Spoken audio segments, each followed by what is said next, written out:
TET paper 1కి సంబంధించి కావచ్చు, టెట్ పేపర్ 2 మ్యాథ్స్ అండ్ సైన్స్కి సంబంధించి కావచ్చు, ఈ రెండింటిలో కూడా మ్యాథమెటిక్స్ అనేది అత్యంత కీలకమైన అంశంగా మనం చూస్తూ ఉన్నాం.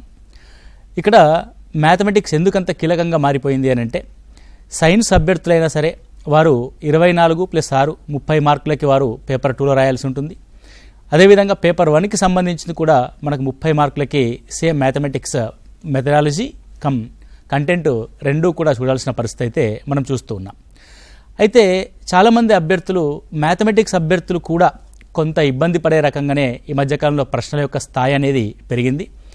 మిగతా సబ్జెక్టుతో పోలిస్తే కాఠిన్యత స్థాయి విషయంలో మ్యాథమెటిక్స్ అనేది ఎక్కువ స్థాయికి వెళ్తుందన్నట్టుగా మనం చూస్తూ ఉన్నాం. అంటే గతంలో జరిగిన టెట్ పరీక్ష కావచ్చు, లేదంటే ఆ తర్వాత జరిగిన డిఎస్సి పరీక్ష కావచ్చు, లేకపోతే రీసెంట్గా జరిగిన ఆంధ్రప్రదేశ్ టెట్ పరీక్షల్లోని ప్రశ్నల్ని గమనించినట్లయితే మనకు ప్రతిసారి వాటి యొక్క స్థాయి రోజు రోజుకి పెరుగుతూ వస్తూ ఉంది.